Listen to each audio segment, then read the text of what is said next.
If you want to do well or great in your interviews during these unprecedented times caused by COVID-19, stay tuned. What's up, guys? My name is Dr. Safwa Asante. I'm the successful IMG, successful because I matched, and I'm here so that you can as well. As always, I'm going to put the timestamps down below and the timestamps up here. So if you want to jump around different parts, that's fine. Go ahead and do that. Basically, the beginning, I'm going to talk about the basic state of things at the moment, and then I'm going to give you 5 points that would help make your interview go great. Also, I want to let you guys know that I'm reviewing people's personal statements. I'm also helping people prepare themselves for the interview to make sure that the interview goes wonderful. And I'm also providing mentorship throughout the whole application season. I wish I had mentorship, somebody to mentor me when I was applying. I didn't. I had to work really hard, ask a lot of questions to get to where I was. So I'm providing mentorship to a few people that want the mentorship. Okay, my email address is going to be right here. Just send me an email if you're interested. But also view that another way. I recently graduated from residency June 31st. So when COVID-19 hit, I was in the hospital. Our state got hit extremely hard. Our hospital was overwhelmed, and quite frankly, I'm surprised that I was able to get away from all of this without getting COVID-19 because I was deep in it. Not only has COVID-19 impacted hospitals directly, it's also impacted the economy, impacted our test taking. My family medicine boards, which were supposed to be in April, were pushed to July. And thank goodness, I ended up passing that. And the CS exam for medical students has been suspended, and people are now taking the OET. That's IMGs are now taking the OET exam. And also rotations, which were usually done in person, are now been done as tele-rotations. Now, in addition to that, they're saying that interviews are going to be virtual. So COVID-19 has changed everything and put us in a place where we haven't been before. So right now, I'm not 100% sure if all the residency programs will be doing virtual interviews, but some of them definitely will. The first thing that you need to do, the most important thing that you need to do, especially when you're dealing with virtual interviews, is you have to flex your fingers, okay? And then you go down and hit the like button, hit the subscribe button, hit the notification bell. This way, you can be notified anytime I release a video. Guys, this helps me beat the YouTube algorithm. Let's work together and beat that YouTube beast.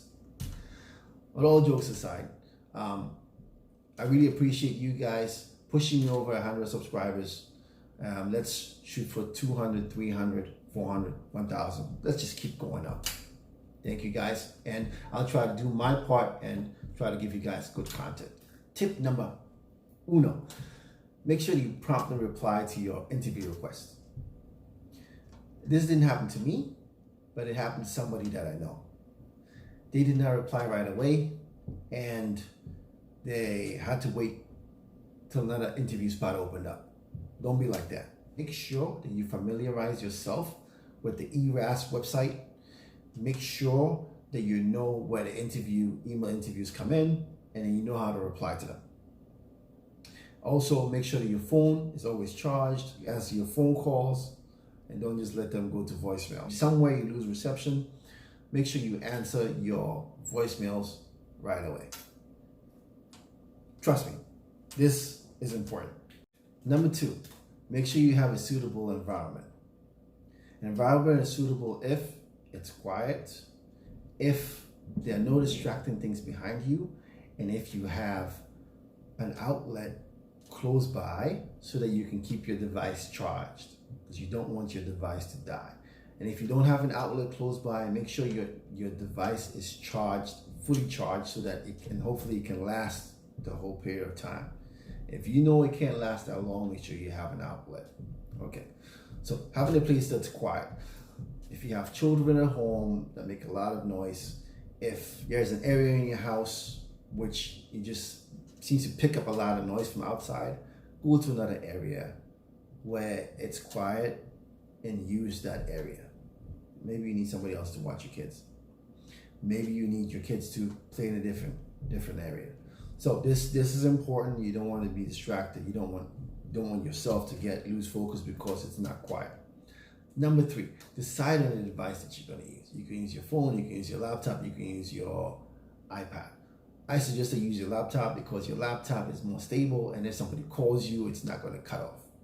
Okay, you don't want anything at all to mess up the process, because that can lead to extra frustration on your part, and you might not perform as well as you should. So try to make sure that you use something that is stable. And I suggest that you use a laptop. Hopefully make sure the laptop is good. Now, that brings us to the next step. Try this device out multiple times. Make sure that the speaker is working very well. Make sure that the mic is working very well. And then also make sure that the camera is working very well. Now, I don't know what kind of app these programs are going to be using to do the virtual interviews, if they do decide to do virtual interviews, but they will let you know ahead of time. And if they don't, make sure you contact them to find out. Regardless, you can still try out the mic, the speakers, the camera on apps like Skype. So just download Skype, try it with your friends, and so on, and see if it actually works multiple times. Okay? And then try to position your device in such a way that you have good light on you and the environment is good behind you. And then remember where you place that device, so that when it comes to time to interview, you place the device in that same area. Number 4, you gotta have a backup plan. Interview process is already stressful enough as it is, even when it wasn't virtual. But now that it's virtual, anything can go wrong. You want to make sure that you have a backup plan.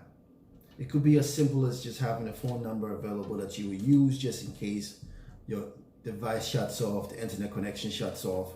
You can call them on your phone or use your phone to do the interview. Okay, so I would find out when you're speaking to the program. I'll try to find out from them what are we using as backup, if it's a phone number, and if it gets cut off, they can call you on this number, or what number should you call them on. Okay, so just have a plan for things just in case they go wrong. But of course, try to set everything up, like I mentioned before, so that nothing goes wrong. Because you want your mind to be at ease so that you can perform the best that you need to perform during an interview. Number 5, you want to make sure that you're professional. Everything about the thing needs to be professional. Your environment needs to be professional. You don't want to have posters in the background that are unprofessional.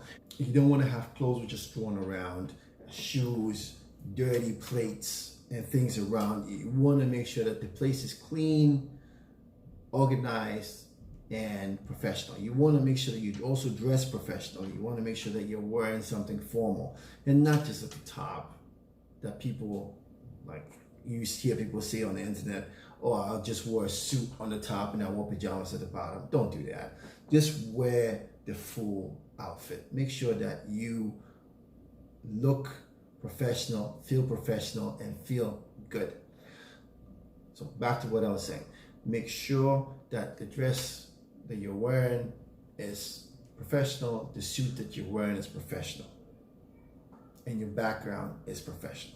That's it, guys. So those are the 5 things that I think if you actually take advantage of them, your interview is likely to go well. We had unprecedented times, and we're doing things different from the way that we used to do them. Interviews are gonna be virtual now. A lot of them are. I'm not. So set up the environment in a way that it will not take away from all the hard work that you've done. Make sure that you look professional. Make sure that you reply to your emails promptly. And then make sure that you have your device and everything planned out. And make sure that you've done a whole bunch of test runs. A lot before you even get your interviews. And then right before your interview is about to start, make sure you also just run through things just to make sure that everything is working. Because you don't want to mess yourself up just because you didn't prepare adequately. All right, guys. As always, if you have any questions, You can put them in the comments down below, or you can send me an email. My email is right here. And as always, guys, please hit the like button, hit the subscribe button, hit the notification bell. Especially if you like the content. If you don't like the content, I don't like you. I'm just kidding. I like all of you. But if you like the content, hit the like button, subscribe button, and notification bell so that you can know whenever I release any videos. Dr. Southwest Sante.